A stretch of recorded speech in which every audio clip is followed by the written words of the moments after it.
The state of Penang in Malaysia is known for its agriculture. It's a major producer of several different types of fruits and is particularly known for its production of durian and nutmeg. Penang is also a major tourist destination, but few tourists go beyond the UNESCO site of Georgetown and the nearby beaches at Batu Ferringhi. The Penang Tropical Fruit Farm is a lesser known tourist destination, but it's well worth the trip.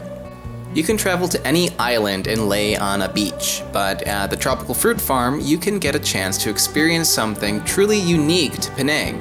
You can get a very rare opportunity to see, learn about, and taste tropical fruits that you will probably never see again. I visited the farm with two friends I met while traveling, and we were kindly given a special tour. Because the farm is massive, I kept my reviews on camera short so we can get a chance to see as much as we could. So I will add little voiceovers through the video to give some more information about the fruits in question. Mr. Kim, my guide here, mentioned that these fruits are sometimes eaten to help people wake up. I also found that they are an invasive plant and grow very easily. They are also known as the pitanga, the Brazilian cherry, or the cayenne cherry. Size. A little bigger, not much, but a little bigger. Looks like a Chinese lantern in shape, right? Whereby you put in your mouth to taste, they taste like capsicum. It does taste like pepper. Yeah, like a red bell pepper. Like red bell pepper, but it's not spicy, is it? No. It's only the fragrance of a pepper is very strong, huh? That's good though. I like it. I feel like it's waking me up a little bit. The Surinam cherry is actually available in many areas other than Suriname, and it actually isn't a cherry. It is closely related, however, to the next fruit that I'm going to review, the araca-boi. The araca-boi is a very interesting fruit from the Amazon rainforest. Unfortunately, there was a problem when I filmed this, so I lost the review that I made of it. But I do recall that this fruit was very soft in texture and very sour in taste. The closest thing that I can relate it to is it's kind of like a star fruit in flavor, like a very sour star fruit or gooseberry or balimbi sort of flavor. Now here's a weird one, coffee.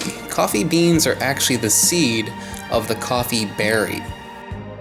The seeds are removed from the flesh, then the seeds are taken and they are fermented, washed, dried, and then roasted, and that's how you get coffee beans. Robusta Cafe comes from here.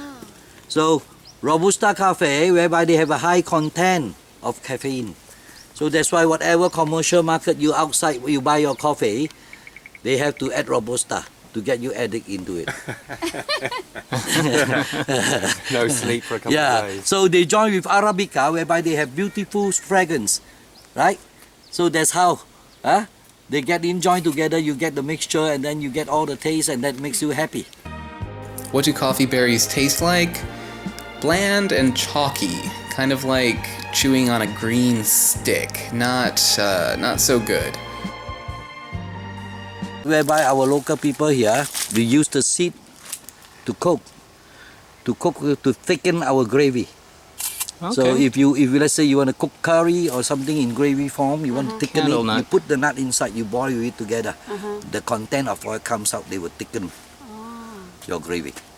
So a fruit whereby in those days, in Hawaii, where there was no electrical power, people use these nuts, they used to light on the path at night to see their way home. So imagine the content of oil, how strong they are inside. Yeah. Yeah? So they used to light it on the path for maybe an hour or so, so they can see the back way home, when they go out. So how do you call this? Candle nut. They need to be dry. Candle, like a candle nut. And the fruit is edible too. Oh, the fruit is not edible. No. No, only the nut is going to do for some cooking I only. see.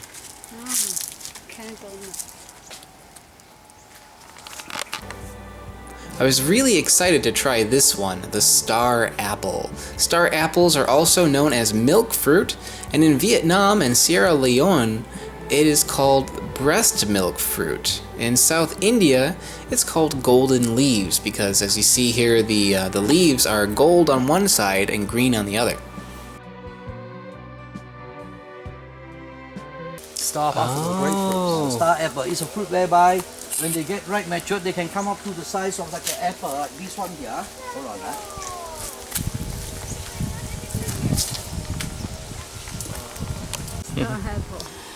a fruit whereby they also from Central America. There is a star sign in it.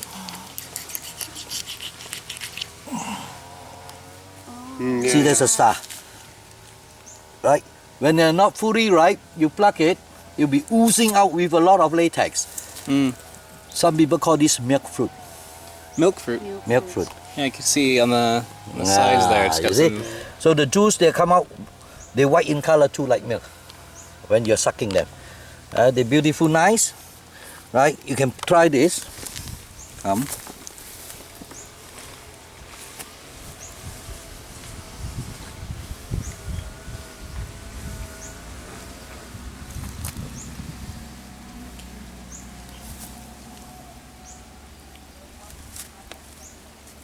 Thank you. You're welcome.